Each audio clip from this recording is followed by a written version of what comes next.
Nice, we are live. We're going live with some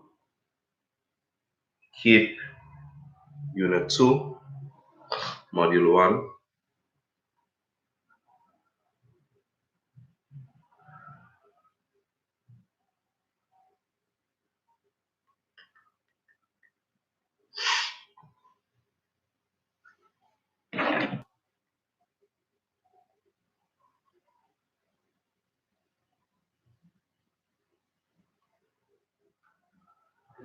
Nice, nice, nice. We just holding on a bit, just waiting for some more persons to come on board before we actually start.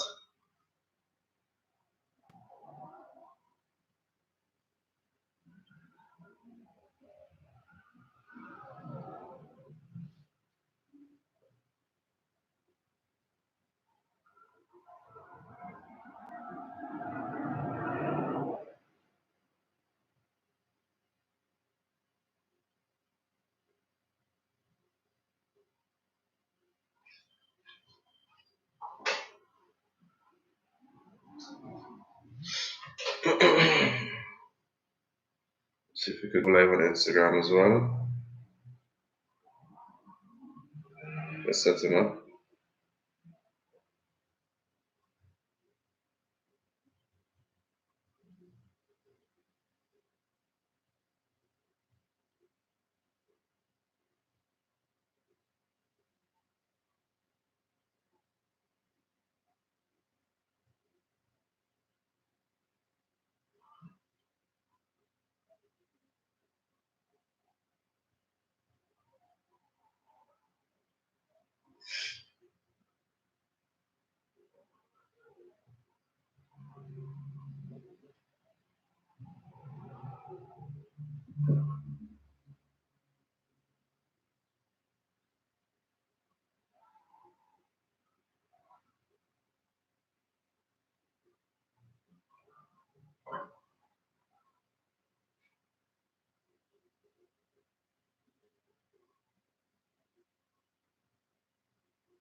Welcome, welcome. Let's see who's there. Let's see who's there.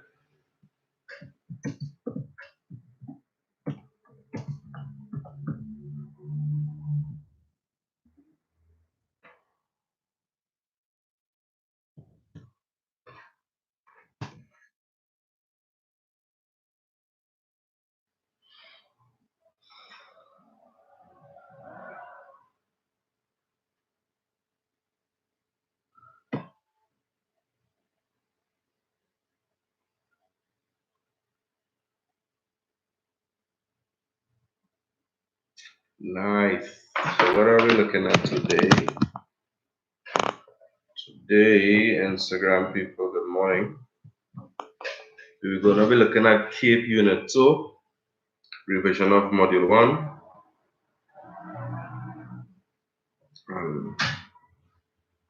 Let me tell you what that's all about.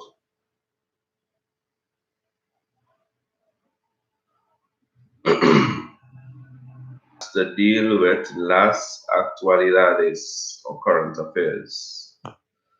Current affairs is such a broad topic because anything that is new, it falls under that category. One, as one thing. Two, it is always changing. What is current right now doesn't consistently remain current. That changes over time. So we have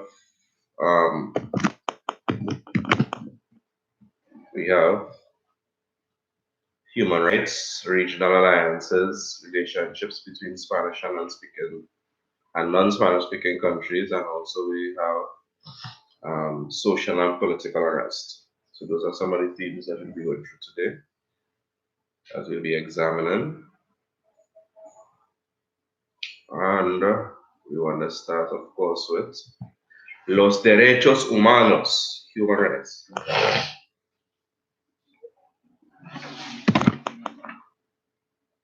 One second.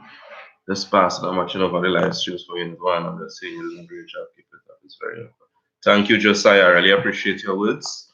And I want you to encourage some of your other friends to come on board as well. Take a look at this stuff. Don't worry. We're starting off, we're starting off simple, I would say. But with time we shall improve, yeah? Next week we're gonna actually do past paper questions. So I wanted to make sure um, invite your other friends and make sure and join in to us. If you're not following our Instagram page already, come on board and follow our Instagram page because I'll be posting up a schedule before this week is over. A schedule that would inform as to what times.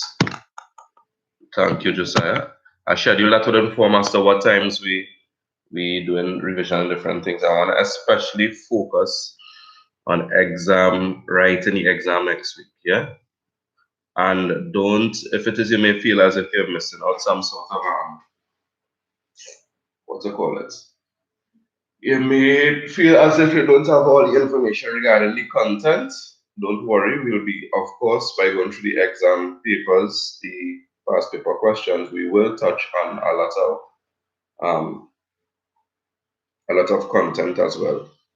So spread the word, and next week is going to be where the real work begins, where the real stuff begins, yeah? Because what happens is a lot of times we focus so much on doing the content and stuff, and very, very simple little things we miss out, yeah? What is required of us when we write the what you call this thing, the reading comprehension, the specific things that keep looking for. It's not just about answering questions, it is about a specific way. Similarly, when we answer our essays, we need to know, hey, how do I approach this? What is this question asking of me? What is the statement being made of this question? So we need to know these things before you approach it. So we learn a lot of those things next week.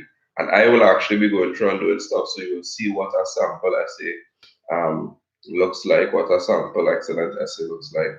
Not only from me doing it as a teacher, but we'll also be taking a look at from CAPE perspective in that the things that they post, they usually also post what is a sample excellent essay, what would have been some of the strengths of the candidates who would have written that paper, that kind of thing.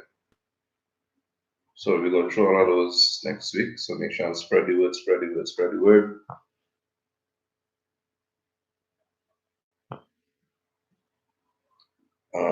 Right. So you want to start off on human rights.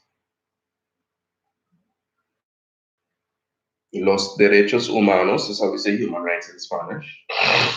And what is human rights exactly? Human rights are basically essential guarantees that we have to live as human beings.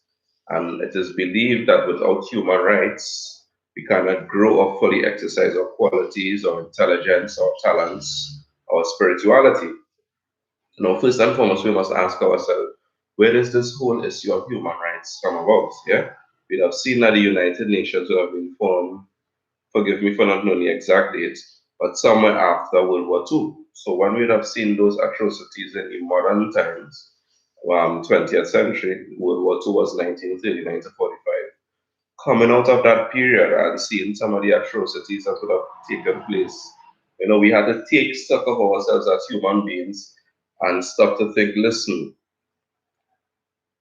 we have to live a different way. We definitely can't continue to live like this. We definitely can't continue to live in hate and malice towards each other. After all, we have something that is shared, and that shared thing that we possess is called humanity. So the United have been born out of this period. Simply Pisces, what's up? United Nations would have been simple Pisces, sorry.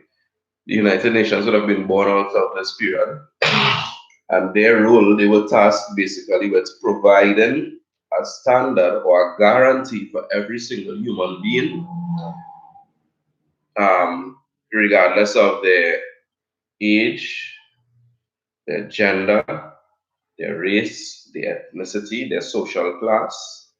The whole belief was that every single human being, every single human life is valuable, and we must put certain protections in place, certain guarantees in place to ensure that every human being can enjoy a life of dignity, or at least have things in place to allow them to enjoy a life of dignity. Um, and what they would have done as well is get persons to join on to this basically, get persons to come on board and say, when I say persons, meaning countries, to come on board and basically help ensure that these basic rights and guarantees are ensured or are upheld in their country. So, say for instance, we'd have had a situation recently where we had a lot of Venezuelan migrants coming to Trinidad. Yeah, that is actually a guarantee under the United Nations that we should treat or give refugees certain basic rights and needs should be met, even though they are not citizens of the country. Simple basic protection should be put in place for persons who are fleeing their country because of some persecution, whether it's religious, political persecution. We must put certain rights and protections in place for those persons. So the whole issue that came up recently with the Venezuelan migrants last year, we saw that the government was forced to have to put things in place and register them.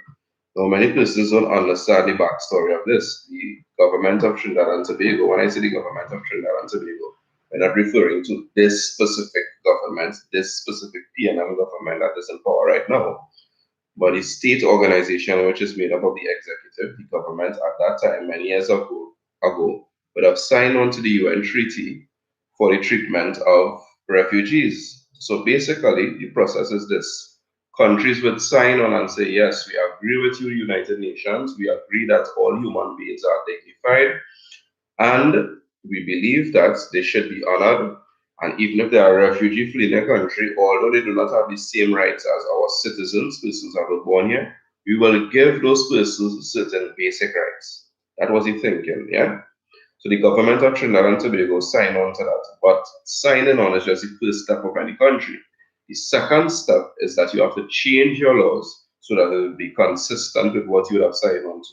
Because many times before signing this document or signing on to the UN treaty, many persons' laws in their country would not have been very welcoming to refugees. So the problem here was that Trinidad and Tobago signed one thing. We agreed that we should treat refugees a certain way. However, we did not change our laws from that time, from then. We didn't change our laws to say it is absolutely consistent with what we signed on to. So that was the issue. We signed on to something, but our actual laws did not totally reflect that thing that we signed on to. So that was where the issue come on board, and that's where we saw a lot of persons in the international scene quarreling and saying, listen, Trinidad and Tobago, why are you all not welcoming them? Why are you all not putting certain things in place? So the government, they didn't have time to change the total law. Well, let's say that's the reason. I don't know for sure. I'm not trying to be a conspiracy theorist or anything, but let's just say because of the short window of opportunity, they couldn't absolutely change the law, because the changing of that law is a whole process. It has to go through the lower house in parliament, the upper house in parliament. You have to get opinions from interest groups and all that sort of stuff. So the law has to pass certain stages, from the bill stage. Um, Intro to Politics 101, I wouldn't go into detail into all of that, but it's a long process. There's many stages it has to pass through before something is actually considered law. So what our government decided to do was listen. They said, listen, we are going to allow them to come in. You'll come. Come, we are going to register you and allow you to stay in Trinidad and Tobago for X period of time. That is what they said. So they registered persons officially, not giving them full rights as a citizen, but allowing them to stay within these circumstances so that they are doing something that is consistent with what they signed on to in the UN as the first step. So once they did this, persons were allowed to stay. And they said, listen, if you, everybody, whether good, bad, you came in here legally, illegally, we are following with what we signed on to the UN, we are allowing you to stay, come, register, let us know that you are present, and we would allow you to stay. However, if you do not do this, if you do not organize to come, we will have the right to send you to Venezuela or deport you back to wherever you came from if it is you did not sign up during this period. So it's as simple as that. That's what I was about. And that was the whole, that's an example of las actualidades, which is current affairs, in reference to the situation, a very current situation that we're seeing. Yeah. So let's go into this. So los derechos humanos, what are human rights? So let's begin with the writing now. Los derechos humanos, human rights are, so there's a long definition, but for the sake of space on the board and stuff, just break it down a bit. Los derechos humanos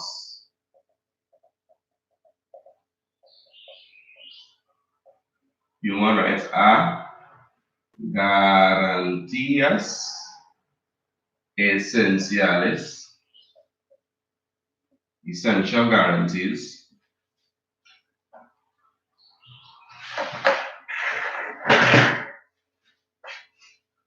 para vivir como ser humano. So that essential guarantees in order to live as a human being. So guarantee human being, most importantly. And what do these guarantees do? Especially these guarantees allow us to see ellos no podemos, sin ellos no podemos. So it allows us to my God, I just look at it and wait. It allows us to cultivar y ejercer plenamente cualidades. Cultivate cualidades, qualities. What else does it allow us to do? Cultivar cualidades, inteligencia, intelligence, talento, espiritualidad, and spirituality. But the most important thing about human rights, what do human rights do? What does it do? It reconoce la dignidad humana. It recognizes human dignity. So once we're speaking about the issue of human rights, we know we're talking about a recognition of human dignity. Yeah, that's the most important thing. And what we're saying is that every human being has dignity just by being a human being. We are unique.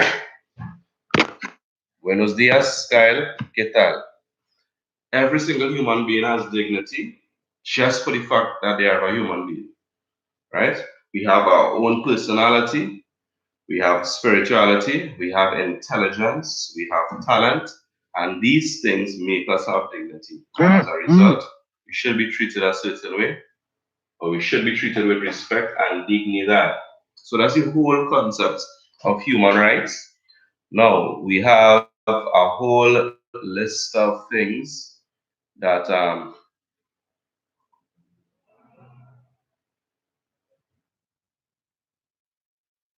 whole list of articles. Everyone has a right to life, liberty, and security of person, etc., etc., etc. Yeah, we have a whole list of them.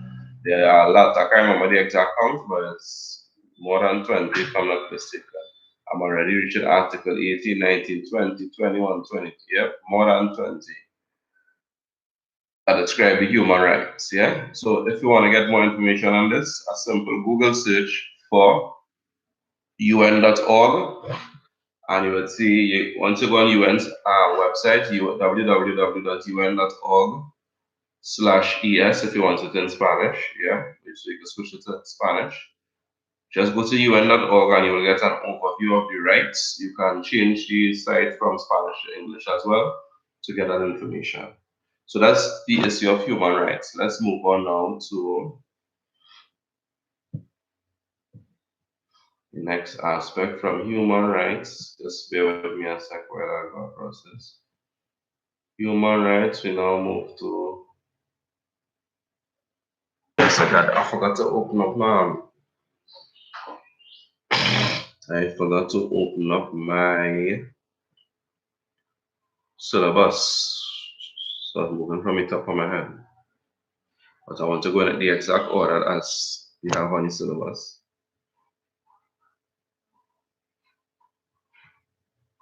Just bear with me one sec.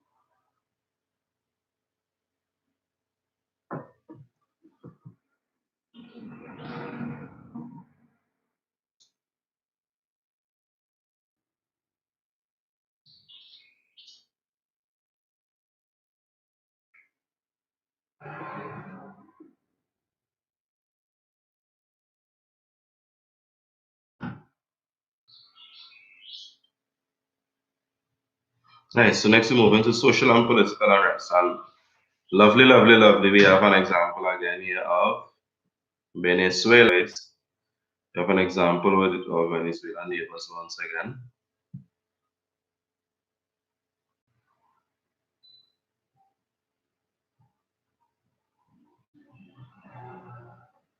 Okay, just bear with me 1 second. I seem to have an issue there with my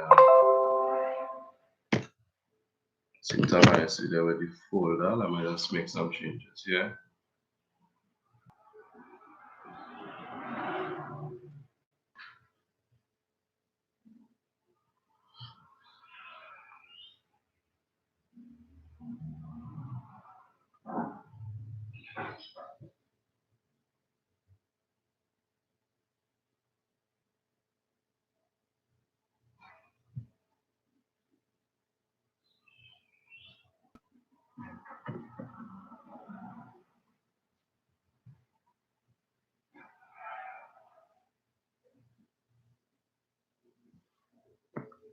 Just make sure I mute my phone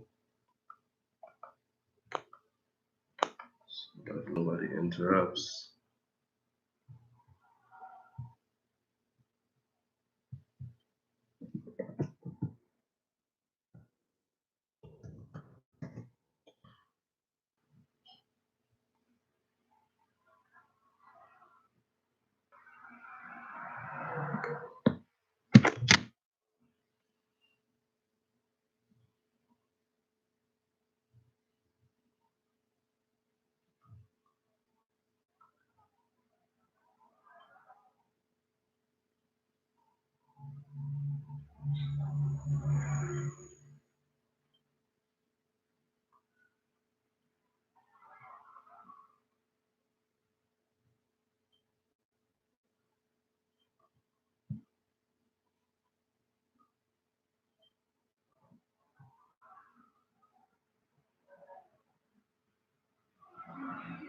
So it's moving a bit slow.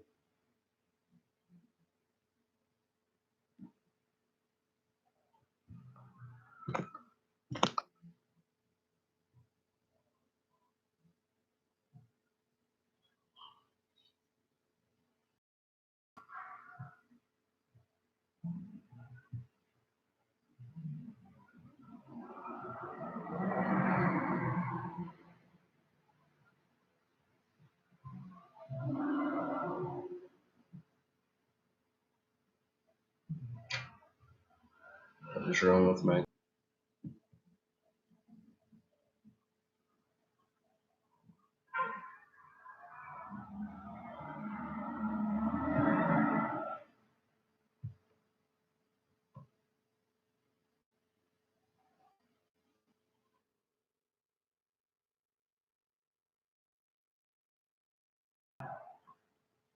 just waiting for this thing to finish load, guys. Just bear with me a bit.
Nice. Well, let's just download this now.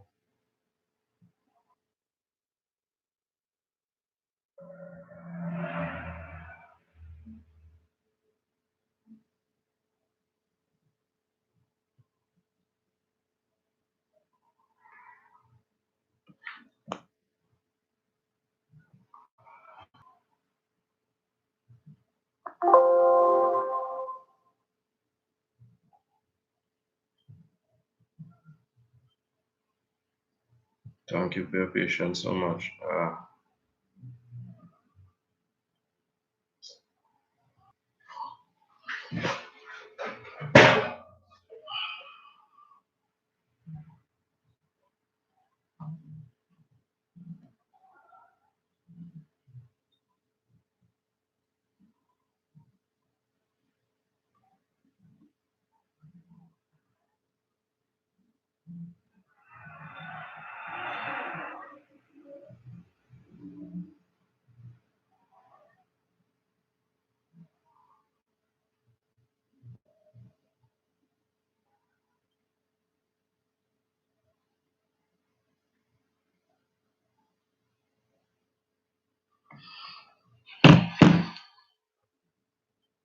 Nice. Thank you for your patience, guys. How do we say this term in Spanish? The term is la agitación social. AGITACION. La agitación social. Excuse me. Once again, social unrest is la agitación social. You want to say social and political unrest. La agitación social y política. Yeah. So let's move on. What is social unrest or political unrest? La agitación social refiere a una conmoción que se registra en la sociedad. So social unrest refers to a commotion that is registered or happens in society, any society. So let me write to get that definition.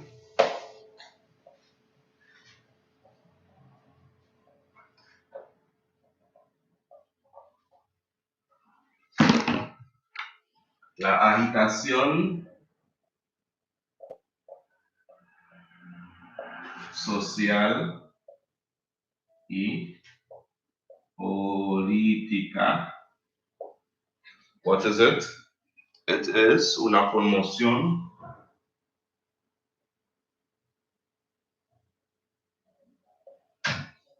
commotion que se registra that occurs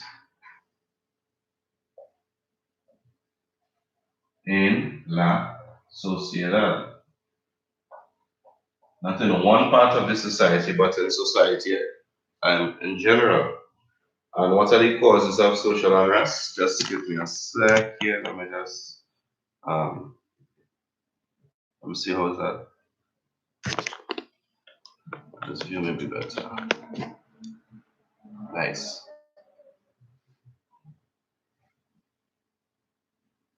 Reasons para provocar.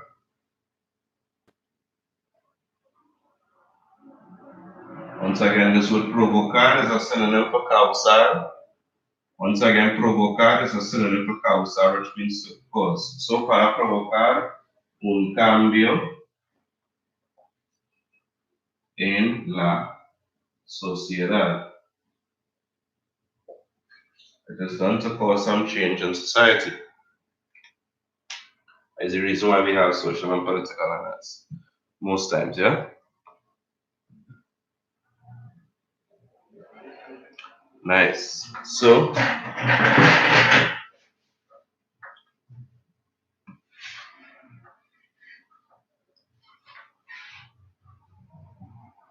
that's the definition of social and political unrest. It's done to is some sort of movement or commotion, disruption within society. Although not everybody may physically partake in these sentiments are held by the majority of society. Yeah. And the reason that social unrest takes place is because people want to si quiere ver algún cambio. So, an example of social unrest would have been rioting that took place in the streets in Venezuela when they had issues with the inflation, the rising inflation in the country.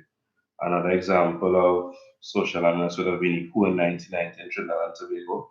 The persons felt marginalized. Había un grupo en la sociedad que se sintieron o que se sintió marginalizado. A group in society would have felt marginalized, and as a result, they had this demonstration, una muestra para mostrar su, what's the word in English? They had this demonstration, es una demostración para mostrar su inquietud, worry, or what's the word in English? So we have social unrest to show our, um, wow. So as we go further in this language, I always tell my students this happens, seems to be happening to me a lot. I forget the word even in English to translate it into Spanish. Falta de satisfacción, dissatisfaction, sorry. Dissatisfaction, that's the word. Some we have shown that dissatisfaction with what is taking place in society. And this is what takes place. Now let's look at the causes of social unrest. We have different causes of social unrest. La desigualdad social or social inequality. Yeah. And this happens where all of the wealth is distributed or it's not distributed equally um, throughout the persons in society. And because of this, persons may show some sort of social unrest. We also have corruption, el abuso de poder, la corrupción, el abuso de poder, abuse of power. Yeah, persons in society that persons within certain sectors, like politicians, for example, are getting away with certain crimes, whereas the small man, the person that is poor, la persona pobre en la sociedad, está castigado a cada momento. They are punished at every moment, but yet we are seeing persons who taken part in corruption, or white collar crime as we like to call it, they get away scot free. So this is another cause of social unrest. We also have desconfianza en las instituciones estatales, lack of confidence in state institutions. One example of a state institution is the police service, la policía, yeah, or la fuerza, las fuerzas armadas, the armed forces. So persons may say, hey, these people are, could be a mixture of different things. These people are corrupt, or whenever it is we call the police, they never come to our area, and this could cause social unrest as well. Yeah. También tenemos la impunidad, impunity, aunque sea percibida, or it may be perceived. But impunity basically says protection or unjust protection in some instances against something. So, for instance, we may see a politician being caught in corruption. They have been found to be guilty of corruption, but yet they can't seem. It seems almost as if they are protecting them. It seems as if we have persons coming forward and presenting evidence. Yet these politicians seem to have some sort of immunity. They can't seem to make jail at all. The court process has been stalled over years and years and years, and they never make it to jail. So much so that the crime itself has been forgotten within society. So things like these could cause social unrest as well, where there's a perceived impunity by certain persons, yeah. We also have la desilusión, la decepción o promesas no realizadas. I repeat, la desilusión, decepción o promesas no realizadas. And this has to do with basically persons, excuse me, persons being disillusioned, deceived, or disappointed, and having promises that are not fulfilled. What is disillusion exactly, though? Let's ask this question. Disillusion, as opposed to being disappointed. We are disappointed when we are let down. This disappointment is the feeling that we feel when it is we are let down or we are felt as if somebody didn't keep their word, for instance, and the feelings that we feel because of this action taking place with us, against us, sorry.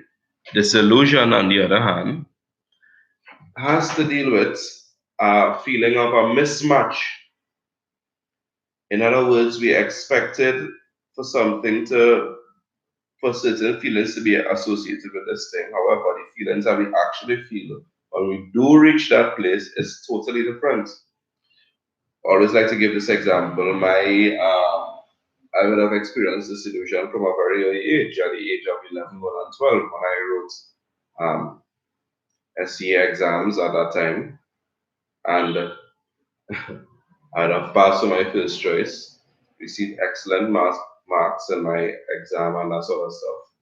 But after all the hard work that was put in, it was like there was no change in feelings. So I felt disillusioned. Like I'm expecting to feel euphoria having achieved this success. However, the feeling that I had is no different to any everyday feeling. I would have put in all this work and expected to feel euphoria after having passed my first year school, but I wasn't feeling any difference as I was feeling the day before or before the exam or having not written the exam or having not prepared for the exam. I felt the same way basically. So I guess my feelings of um, delight or euphoria were not did not come from the actual after actually gaining success in the exam. It may have come from something else. But that was my first feeling of disillusionment or experience with disillusionment. And as I said, it's that gap that we have between expecting this one thing and the reality not matching it. That mismatches disillusionment as opposed to depression, la deception, feeling depressed, which is actually feeling let down. Yeah. So that's the difference. And we also have promises that were not kept, unfulfilled promises. So obviously, the easiest way for this to manifest itself, disillusion, deception, and unrealized promises within a society to cause la agitación social. The easiest way that this is seen is through, excuse me, the easiest way for this to be felt is through um, unrealized election promises by our politicians once again. So in many instances, we see where social and political unrest is usually developed or derived from something that is happening in the political realm.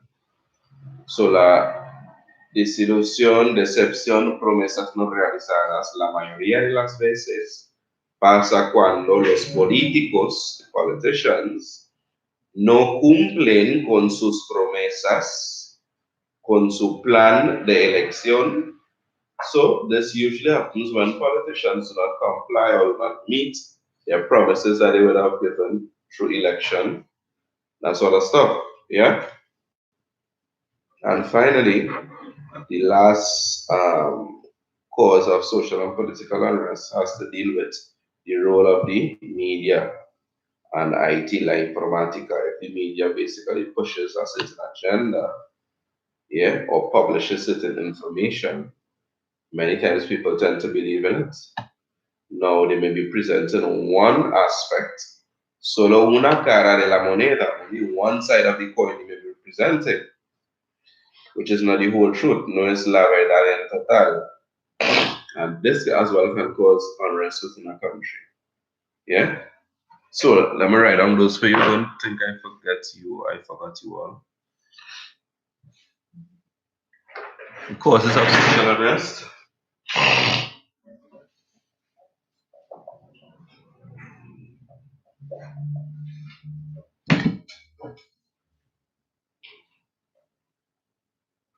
Las causas son, this is just a summary.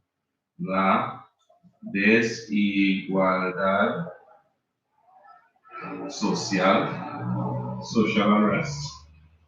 We also have la corrupción, corruption in society. We also have desconfianza, Lack of confidence, desconfianza. En las instituciones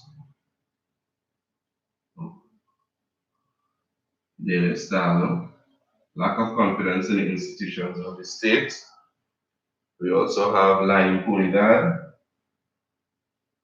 which is impunity or persons having certain protection, even in light of having committed wrong acts. Let's put in that divider there for us to see.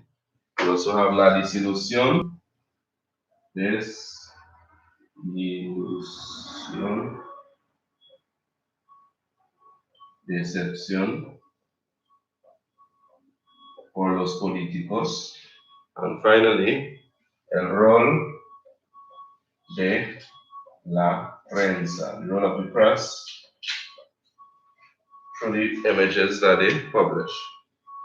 Not only images, but los mensajes que publican. Los mensajes pueden influir en las mentes de la población. The messages that they publish can influence the minds of the population. So let me give you a sec to finish right on that while I just run away to do something.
Nice, so we should be good there.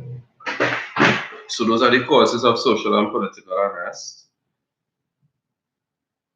Exercise social and political unrest. We have strikes, sick leave or staying home away from work as a form of striking. We also have passive strikes or what we like to call go slow. Excuse me. Go slow or huelga de brazos caídos. So basically, you lay down toes, you lay down hands. You will get all the terms for this in Spanish just now. We also have hunger strikes, looting or pillaging, stealing. Golpe de Estado. Golpe de Estado is, as you would have seen in 1919 Trinidad and Tobago, a coup. At least that was an attempted coup. And finally, civil war. All these are different ways of exercising that social and political unrest. So let us look at it, right? Those methods of demonstration.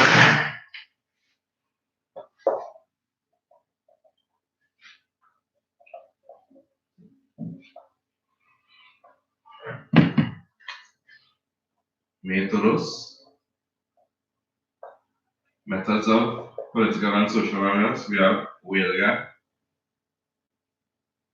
which is a strike. People march in the street and show their discontent.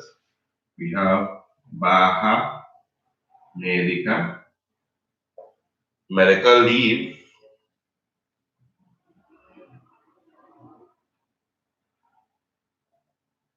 So you basically stay away from work, stating to be sick, but you're already showing your discontent by not showing up for work. We also have huelga pasiva, a passive strike, or in other words, you're showing up to work, but you're not doing any work at all, or you're doing extremely minimal work. You're being improductive. Ser improductivo, sorry, or what we like to call a go slow. We also have hunger strike, huelga de hambre.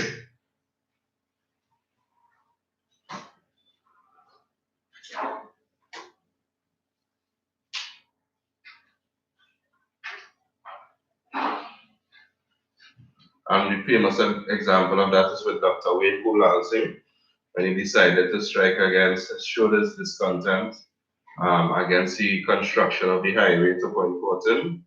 By going on a hunger strike, decided not to eat at all. We have also pillaje. Pillaje is basically looting. Sorry, pillaje, double L. Pillaje, which is looting. Persons breaking into shop windows and stealing things. Also have golpe de estado. Golpe de estado is what we like to call a coup or coup d'etat. It's actually a French word, yeah?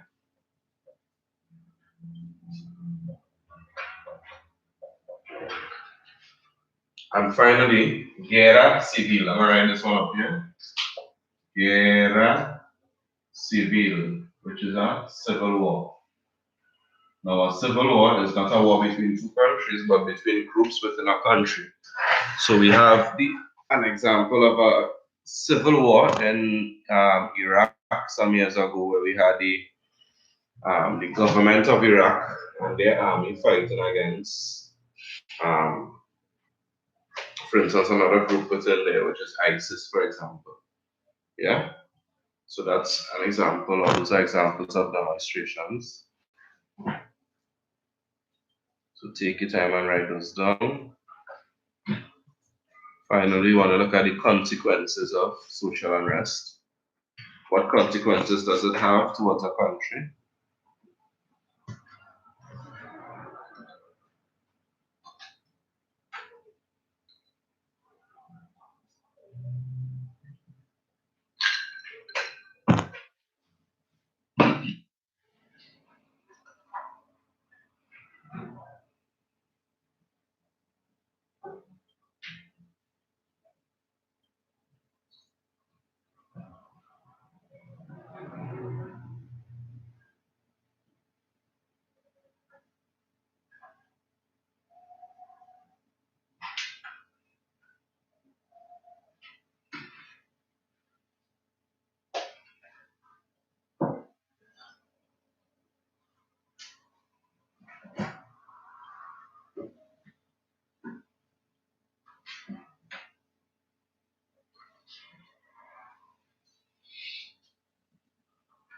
Nice, so that should be enough time.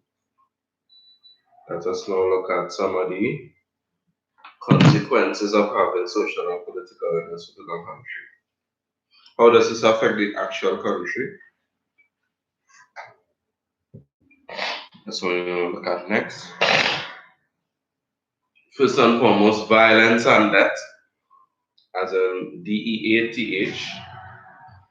You also have economic instability in the country because persons who will be investing and buying goods or selling goods and services to the country can no longer trust that these things will reach or be effective because there's a threat of, um, as we said, stuff like looting, we have a threat of looting, goods and services being stolen, the government has to put the country under martial law, persons can come out and business cannot take place as usual. So this sort of situation causes economic instability. We also have inflation, increasing the prices of goods and services because of the same uncertainty as well. So in order to recover your funds, you want to make sure you get the amount of money you need to get for your goods and services, and you may not have as much demand for it. So the supply has to increase. I don't know if I'm making sense there. The lower demand is the lower the price, but basically you have to increase costs so that we can cover, so that the cost can be a person's profit can be maintained, that sort of stuff. And we also have unemployment, marginalization of certain groups within the society. So, say for instance, we have in 2001 in the United States, September 11th, we had a plane being driven into the World Trade Center towers, and a Muslim group claiming um, taking responsibility for that act of terrorism. So this automatically creates a case where persons of the Muslim faith would be marginalized within the country. Yeah. And the last consequence of social and political unrest is lack of confidence within society. We do not know if things run and operate as they're supposed to. Persons no longer want to be there, they want to migrate. And we could even include that as well, migration.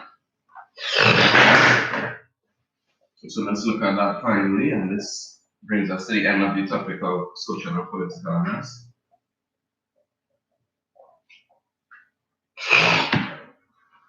Consequences, consecuencias. Consequences are la violencia y muerte, violence and death, inestabilidad social y económica,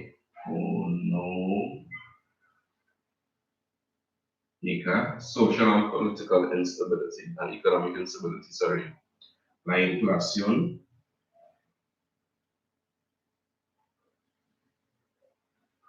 aumento en los precios, an increase in prices of goods and services. We also have el desempleo, persons become unemployed because of the inflation. That's also spoke about that with Venezuela as well. Marginalization, marginalization of certain groups within society. We also have migration. People leave that country, they say, listen, it's no longer safe to live here. Let me leave. And finally, disconfiance. People are generally lacking confidence in that country, any society as a whole. Yeah.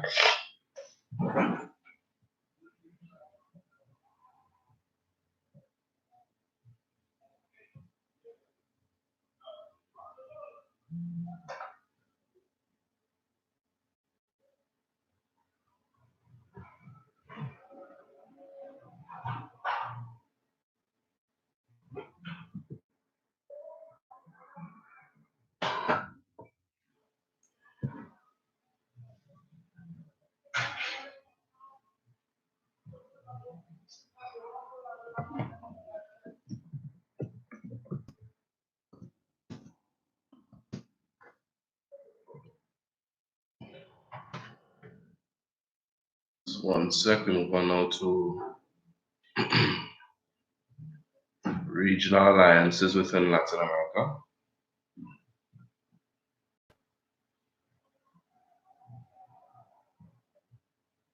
Let's see pages load, and the documents load.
Okay.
Right, so now let's look at regional alliances. And for this region,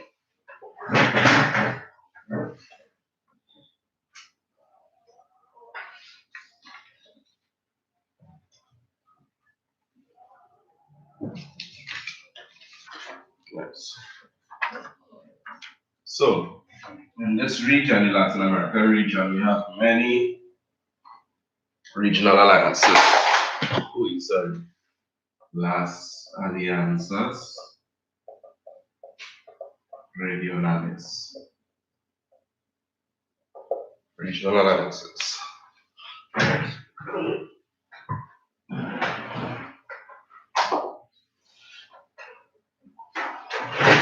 Nice, my eraser just fell there, excuse me. So when we're talking about regional alliances, we have to consider what exactly is a regional alliance, why is it implemented, and what are some examples of regional alliances. Our regional alliance is basically a coming together of certain countries or groups within a specific geographical area for a common purpose. Yeah, once again, a coming together of certain groups, whether it be and to increase, basically to strengthen economies. Yeah, so let me just give you that again. Regional alliances is una agrupación de naciones para realizar, in order to fulfill, una ventaja, advantage of una meta común, in order to achieve a common goal. And this common goal usually has to fortalecer, to strengthen lazos, ties or links económicos, right? And it has as its premise, hay fuerza en números. It has as its premise the fact that there's strength in numbers. No, that's just a brief example of regional alliances. Now we look at what is the we next look at what are the main regional alliances in this part of the world. We have Mercosur, MERCOSUR, and Mercosur stands for Mercado Común del Sur. And we could also always just type in Mercosur and do a Google search of all the member countries involved. We also have in the Caribbean region, we have CARICOM, which is the Caribbean Community. We have the CSME, Caribbean Single Market Economy. And basically what this always tries to do is to increase movement, aumentar o incrementar, el movimiento de personas, bienes y servicios en una región o en una región específica para aumentar el comercio, to increase commerce, y los lazos económicos, economic ties, yeah? Another one of the main ones that we saw was also the European Union. Yeah, the European Union is one of those great examples of a regional alliance. And the good thing is that these things, economics is increased, commerce is increased, there's a free movement of persons, resources, and intellect, inteligencia entre la región. So everybody benefits from the movement of persons, resources, and also, what's the third one again? Intellect through the region. However, the downside of that as well is that when one person is hit, all suffer. So todos reciben los beneficios. Everyone receives benefits, pero al mismo tiempo, todos reciben everybody receives also los fracasos, any failures that take place. So when the economy in Greece was hit, the economy in Spain was affected, and all the other European countries. Yeah, nobody is immune. No hay inmunidad.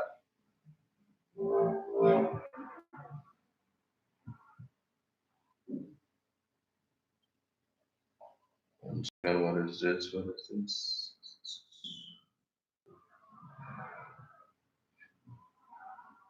Yes. So some homework or some extra work to look at. I want you to look at Mercosur and see what are the countries that comprise Mercosur. And on, just as I said with the UN website, we can also go and have a look at exactly what are the specific aims of this group, Mercosur, MERCOSUR, as well as I see main one in this region and the main one we have to know. We also have and that one is strictly Latin America. We also have NAFTA, the North American Free Trade Agreement. We also have CARICOM, the Caribbean Community. And we need to know all of these, but especially I want to suggest for us that we learn about this one in particular, which is Mercosur, MERCOSUR, Mercado Común del Sur, Common Market of the South, yeah? So, folks, we had a shorter session today, as I mentioned before with the Unit 1 folks. The information in Unit 2 is less content, a lot less content, but the topics are deeper. So we need to know about everything. You're talking about politics, you're talking about economics, that sort of stuff. Yeah, current affairs. This is the first one. Tomorrow we move into Module 3. Module 3 is, let me give you that information one time.